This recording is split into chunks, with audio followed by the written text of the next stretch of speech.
So good afternoon to all of you who are present out over here. Today we are here. I hope our guests of honor, the two doctors, will come in a very short period of time. So meanwhile, we can do something to enjoy ourselves. So initially, I would like to say one of our teachers to come here. Sir Yasin Vaidya sir, to show one of his exceptional skills.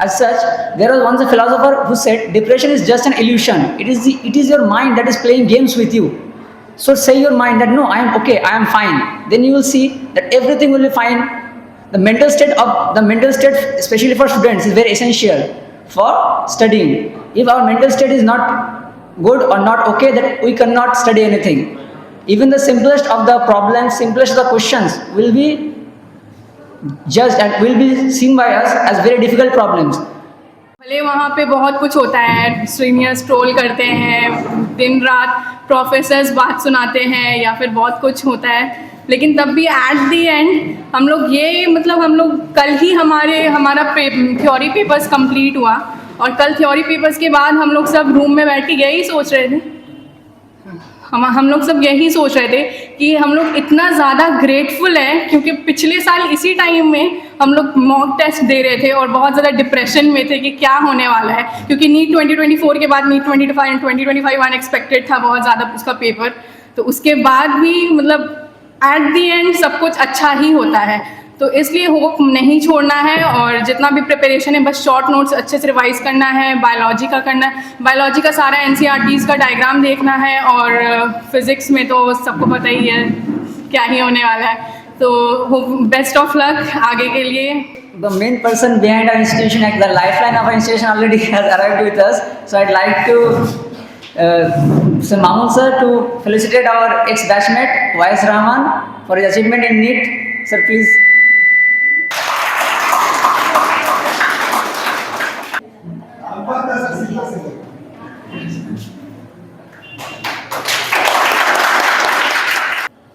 हर रोज़ जब सुबह होती है तो मैं आप सबको देखता हूँ, हम लोग मुस्कुराते हैं, कोई खाना खाने जाता है और फिर आप लोग शाम को मैं देखता हूँ. इसी तरह जब अवैस था ना, अवैस को भी मैं देखता था, लेकिन अवैस आज हर चीज़ का एक टाइम होता है, हर चीज़ टाइम पर सही जगह पर फिक्स हो जाता है, तो इंशाल्लाह अब आपका टाइम है. अवैस भी यहीं पर था, मैंने देखा उसको, आपके बैचमेट थे, तो आज वो एज ए MBBS डॉक्टर के तौर पर अपनी पढ़ाई आगे बढ़ा रहा है, आप लोग भी करेंगे, तो मेरा बेस्ट विशेस है, बेस्ट ऑफ लक. जो इनका तजुर्बा है आपको दे रहे हैं, आप इसको सुनिए, फिर जब आप बन जाएंगे तो आप दूसरे को अपने तजुर्बा बताएंगे. ठीक है, hope for the best for the coming NEET exam. आप सब बहुत हार्ड वर्क करते हैं, हमारी दुआएं आपके साथ हैं, and specially thanks to Tanveer ma'am and faculties teachers, अपने जितने भी सर हैं, उमा सर हैं और जितने भी लोग सर हैं, जितने भी टीचर्स हैं, अल्फाज सर हैं as a hostel in-charge, Shahrukh sir और यासीन सर भी हैं. सबसे ज़्यादा यासीन सर और उमा सर को मैं शुरू से ही देखा हूँ, तनवीर मैम के साथ एकदम कंधे से कंधे मिलाकर लड़ाई करते हैं. साथ में अल्फाज सर भी आप लोगों के साथ बहुत मेहनत करते हैं. शाहरुख सर ने भी बहुत रिसेंटली ज्वाइन किया, लेकिन उन्होंने अपने आप को अडेप्ट किया है. एंड थैंक यू ऑल, आप तीनों को बहुत बहुत शुक्रिया कि आप लोग को जब बुलाया जाता है आप लोग आते हैं. मैं अपने कलीग्स को, अपने जो जूनियर्स हैं उनको मोटिवेट करते हैं. And overall I really impressed by his anchoring, वो बहुत अच्छा एंकरिंग करते हैं, तो बहुत अच्छा लगता है. The way he speaks is a good English. So best of luck for your NEET exam. The society of the backward classes, the people whom the present society did not care about, but he took the initiatives and he took the responsibility of more than 6,000 or above. I don't know the exact figures, but it will be, I think so, 10,000 have been so far, and he has been doing this since around 15 years or so. So he's a great personality. We must all follow him. Now I would like to request our respected Tanvir Maqbool Madam to felicitate Aksha Parveen.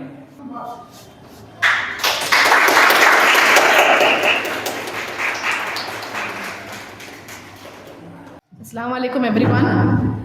I just said her that this is my happiest day to give her this memento, because it was a year and a 2 year back. Maybe we had a felicitation. Our first topper, Sophia Arif, she had qualified MBBS and she had not.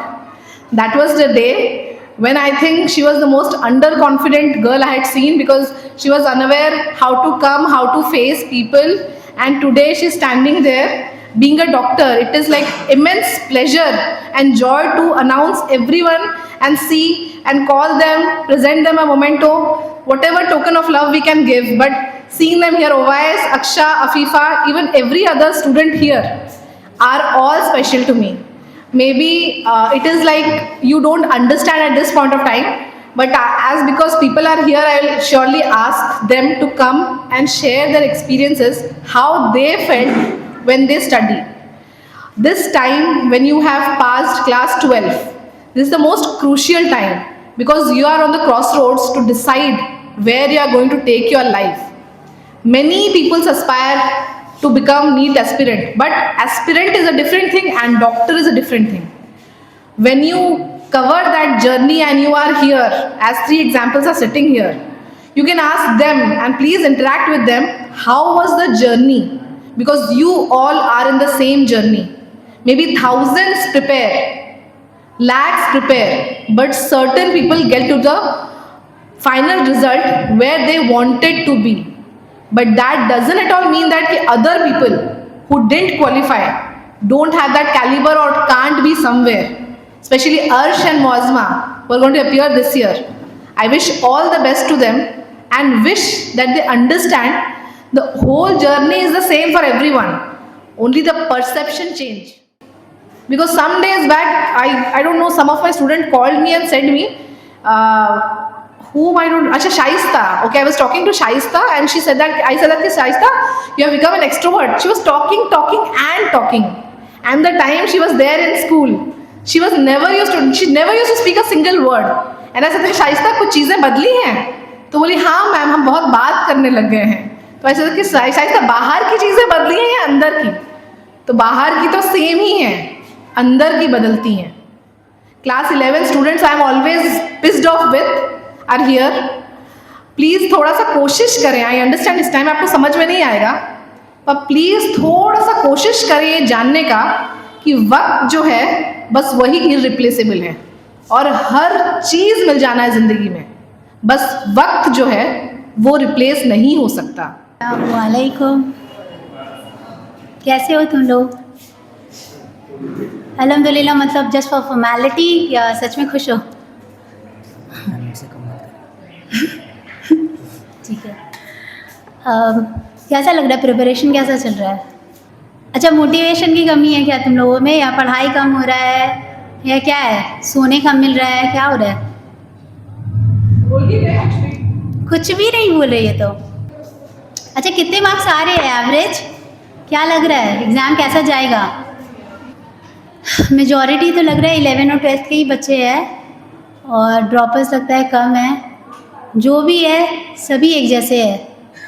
तो exam कैसा जा रहा है? Mock test कैसे जा रहे हैं? मतलब तुम लोगों का पढ़ाई तो ऑलमोस्ट हो ही गया होगा. अब इट्स अबाउट टू एंड और रिविज़न स्टार्ट कर दिए हो तुम लोग, कंप्लीट सिलेबस. तुम लोग इतने अंडर कॉन्फिडेंट हो यार. जो नीट क्रैक कर लिए हो वो भी अंडर कॉन्फिडेंट हो जा रहे हैं तुम लोगों से बात करके. कुछ ही नहीं बोलना है. अच्छा, तुम लोगों को पता है तुम लोगों में मतलब जो उस तरफ बैठे और जो इस तरफ बैठे हैं उसमें क्या चीज़ का डिफरेंस है? ये तो बता सकते हो.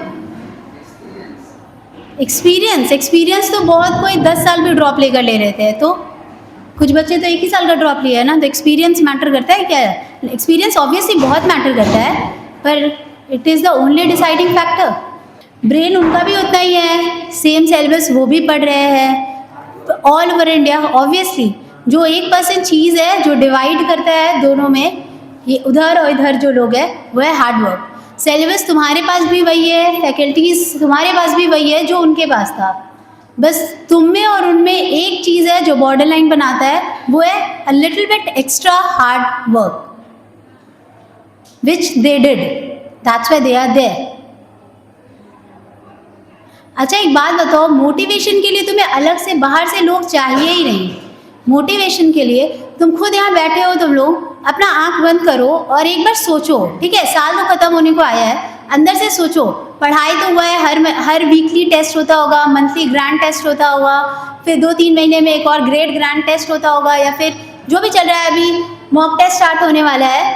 आंख बंद करके सोचो कि अगर जो भी पढ़ाई हुआ था वो हम इतने अच्छे से पढ़ लिए, भाई हम दिन रात एक करके पढ़े हैं, मुझसे जो हो सकता था हम सब कर दिए, उसके बाद जो तुम्हारा मार्क्स आ रहा है you should be satisfied with it. तो क्या तुम्हारा जो अभी मार्क्स आ रहा है उससे तुम सेटिस्फाइड हो? और अगर हो तो वेरी गुड, तुम सही रास्ते में हो, जिस तरीके से मेहनत कर रहे हो वैसे ही करते जाओ, तब तुम्हें बाहर से मोटिवेशन का ज़रूरत है तो तुम और अपस्किल कर जाओगी। पर अगर ज़रा सा 1% भी तुम्हारे दिल में है कि नहीं हम उतना तो नहीं पढ़े हैं, जितना मेरा कैलिबर है उतना तो हम नहीं किए, तो क्या कर रही हो? क्या तुम्हें बाहर से मोटिवेशन का ज़रूरत है? क्या तुम्हें लोग चाहिए जो आके बोले कि पढ़ाई करो? तुम्हारा आंसर तो तुम्हारे पास ही है ना। तुम्हें भी पता है कि तुम अपना 100% नहीं दे रहे हो। जब तुम्हें ये बात पता है और तुम्हें पता है कि तुम किस तरीके से अपने आप को 100% में दे सकते हो और हार्डवर्क कैसे कर सकते हो, तो बाहर के लोग कुछ भी आके बोल जाए, मम्मी पापा कुछ भी आकर बोल जाए, टीचर्स स्टूडेंट्स कुछ भी आकर बोल जाए, उससे क्या ही जाता है। जब तुम्हें खुद को ही पता है कि मुझसे और हो सकता है, और अगर तुम नहीं कर रहे हो तो, और जब तुम्हें पता है तुमसे हो सकता है तो क्यों नहीं कर रहे हो? जब छोड़ ही दिया है सब कुछ, आ ही गए हो इतना छट कर दुनिया से, यहाँ पर जहाँ ना फ़ोन है, ना कोई बाहर के सोशल मीडिया से कोई कनेक्शन नहीं है, ना कोई क्लोज फ्रेंड्स है, कुछ नहीं है, कोई रिलेशनशिप नहीं, मम्मी पापा से कोई बातचीत नहीं, होता होगा थोड़ा मोड़ा बातचीत वीकली शायद once or twice। जब सब छोड़ ही दिए हो, पूरा साल खत्म हो गया, जब आ ही चुके हो छोड़कर सब कुछ, तो क्या ही जाता है एकदम जुनून सा, एकदम ले आओ कि करना ही है। अफसोस तो नहीं होगा ना कि नहीं हुआ, कर लेते थोड़ा और तो थोड़ा और हो जाता है। जिनका सिलेक्शन हो भी गया है ना, उनको भी ये लगता है कि थोड़ा और कर लेते तो शायद किसी और अच्छे कॉलेज में होते हैं। और जिनका सिलेक्शन नहीं होता है उनका सोचो, जिनका सिलेक्शन हो जाता है, जो सोचते हैं कोई कॉलेज में हुआ, उन्हें लगता है कि कोई और अच्छा कॉलेज मिल सकता था, उनसे पूछो, उनके अंदर लेकिन ये टेंशन रहता है कि शायद कुछ और अच्छा मिल जाता। पर एक रिलीफ है कि हाँ एक करियर तो है, अब चलो और मेहनत करेंगे तो MD करना है, MS करना है, वो अलग बात है। पर एक रिलीफ तो है ना, एक मेंटल पीस है ना कि मेरे पास एक करियर ऑप्शन है अभी मेरे पास। जिनका सिलेक्शन नहीं हुआ उन बच्चों का क्या? तुम्हारा पूरा साल वेस्ट। एक एक दिन मैटर करता है, एक एक सेकंड मैटर करता है। पूरे ऑल ओवर इंडिया जो भी बच्चे दे रहे हैं वो तुम्हारे जैसे ह्यूमन बीइंग है, उनका भी उतना ही दिमाग है, उनका भी वही एडिक्शन है जो तुम्हारा है, उन्हें भी फ़ोन चलाना है, उन्हें भी बाहर घूमना है, कोई डिफरेंट नहीं है। तुम टीनेजर हो, वो भी टीनेजर है, दोनों का सिमिलर थॉट है, पर तुम में और उसमें यही डिफरेंस है कि तुम मेंटली खुद को समझाओ। बाहर के लोगों को समझाने से तो नहीं होता ना। मम्मी पापा तो एक्सपेक्टेशन लेकर रखे है ना, मम्मी पापा को कुछ नहीं है, मम्मी पापा बाद में उन्हें बुरा लगेगा, ठीक है नहीं हुआ, पर बाद में वो तुम्हें एक्सेप्ट ही कर लेंगे। खुद के नज़र में कहाँ स्टैंड कर रहे हो तुम लोग? इसलिए आए थे यहाँ पर ताकि टाइम वेस्ट करके जा सके। तुम चाहो तो अपनी डेस्टिनी चेंज कर सकते हो, तुम पे डिपेंड करता है वो हार्ड वर्क।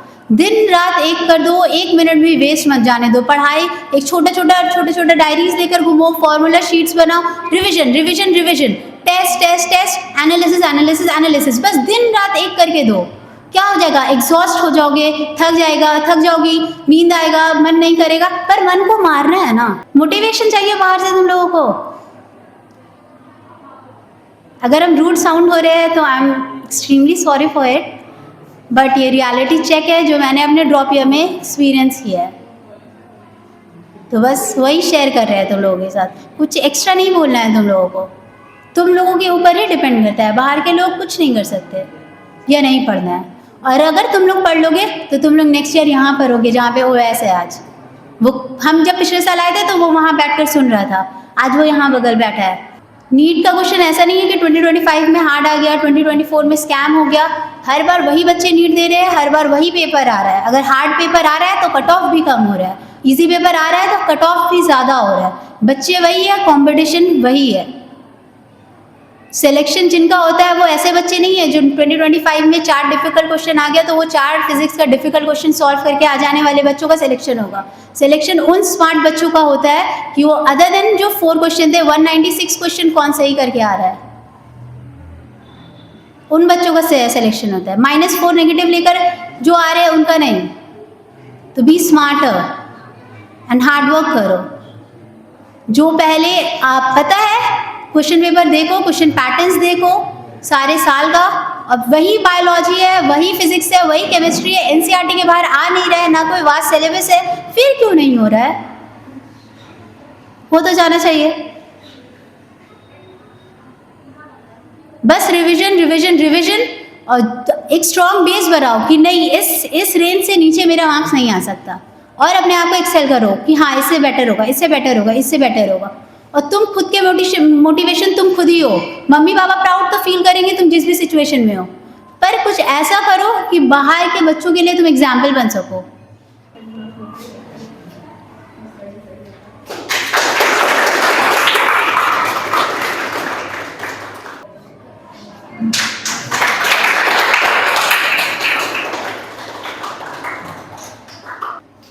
ज़िंदगी तो ऐसे ही चलते ही रहेगी। हर रोज़ पढ़ेंगे, लिखेंगे, खाएंगे, पिएंगे और सोएंगे और मौज करेंगे, और क्या।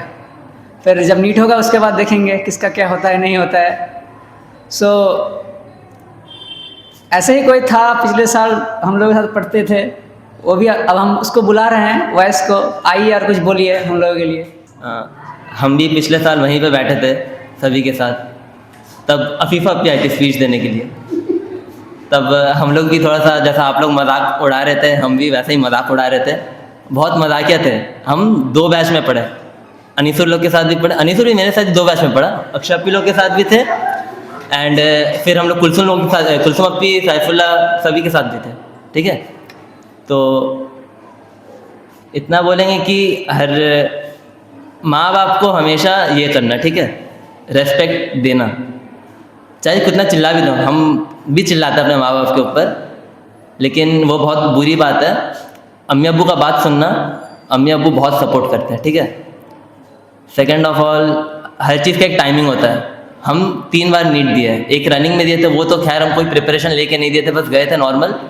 23 वाला का बात कर रहे हैं, उसमें गए थे नॉर्मल।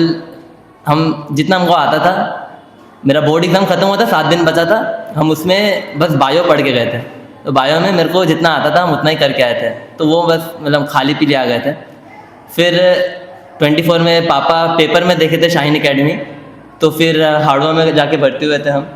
तब अक्षपी लोग भी थी, अक्षपी अफीफ़ा भी थी, और उन लोग को भी बहुत ज़्यादा थैंक यू बोलेंगे। उन लोग से ही हम शॉर्ट नोट बनाना सीखे हैं, और मेरे को बहुत ज़्यादा गाइड की थी 2024 में। 2024 में तो खैर हम सिली मिस्टेक बहुत ज़्यादा करके आ गए थे, इसलिए उस टाइम मेरा हुआ नहीं था। इस साल अर्श देखा है, हम उसी के साथ मोस्ट ऑफ द टाइम थे, कैसे पढ़ते थे।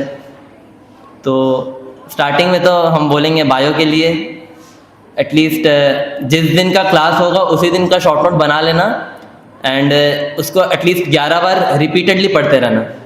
समझ के पढ़ना, ऑफ कोर्स, बिना समझ के पढ़ोगे तो कोई फ़ायदा नहीं है। एंड फिज़िक्स का अगर कोई क्वेश्चन में स्टक होता है तो उसका फॉर्मूला पहले तो अच्छे से याद करना, उसका पहले कंसेप्ट अच्छे से पढ़ना कि किस तरह कंसेप्चुअली वो आ रहा है, वो फार्मूला डिराइव। पहले वो फार्मूला जब पढ़ लोगे खुद को, फिर उसको डिराइव करना फार्मूला को खुद से, तब समझ में आएगा कि एप्लीकेशन कहाँ पे हो रहा है उस चीज़ का। एंड फिर शतीश सर तो बहुत अच्छा पढ़ाते ही हैं खैर, और यासिन सर भी बहुत अच्छा डाउट क्लियर करते हैं। हम लोग मॉक के टाइम में डेली, सर को हमेशा जल्दी रहता है, सर को कभी छोड़ना मत, सर हमेशा भागने के लिए रेडी हैं, ठीक है। उनको काम रहता था भागने, सॉरी गलत बोल दिया, भागने के लिए नहीं, मतलब सर को काम रहता था। सर के पापा का हेल्थ भी तब ख़राब था, तो इसीलिए सर को जाना भी पड़ता था। तो हम लोग सर को बहुत रिक्वेस्ट करके, हम और मोहिबुल्ला 2 जन थे, हम लोग दोनों बैठ के सर के पास पूरा डाउट क्लियर करते थे बैठ के। जितना जब तक होता नहीं था तब तक सर को छोड़ते नहीं थे हम लोग। और उमा सर तो रहते थे, हम लोग को बहुत बेनिफिट हो गया उस वजह से कि कुछ भी डाउट हो सर के पास, सर हमेशा अवेलेबल रहते थे, सर को बोल देते थे, आराम से सर पूरा डाउट क्लियर कर देते थे हम लोग का। बस इतना ही बोलना है। और ये चीज़ याद रखना कि हर कोशिश करते रहना, दुआ करना, नमाज बहुत ज़रूरी है। तो बहुत ही बाद पुराने स्टूडेंट से मिल रहे हैं, अच्छा लग रहा है। एंड सबको मैंने सामने से देखा है एंड स्ट्रगल देखा है इन लोग का। तीन चीज़ तो कुछ चीज़ तीनों में कॉमन है, तो वो कुछ चीज़ तुम लोग में भी लाना पड़ेगा। फर्स्ट ऑफ ऑल डिसिप्लिन, तीनों वेरी डिसिप्लिन है, ऑनेस्ट है एंड हार्ड वर्किंग तो बहुत है तीनों। एंड एक चीज़ मैंने देखा है तीनों में, सपोज 50 क्वेश्चन जैसे बोला जाता था, बीच बीच में एक दो बार ऑमिट होता था, बट मैक्सिमम टाइम कुछ स्टूडेंट, ये तीनों स्पेशली तीनों ही 50 से ज़्यादा भी क्वेश्चन करते थे। ठीक है, अक्षा हो, अफीफा हो, फिर वाइज हो, तीनों प्रैक्टिस बहुत करते थे। तो सक्सेस के लिए मुझे लगता है प्रैक्टिस एंड रिविजन ये भी वेरी इंपॉर्टेंट है। ठीक है, तो अभी भी तुम लोग के पास टाइम है, अच्छे से प्रैक्टिस करो, रिविजन करो, सुबह उठ के प्रेयर करो। Prayer is very important also.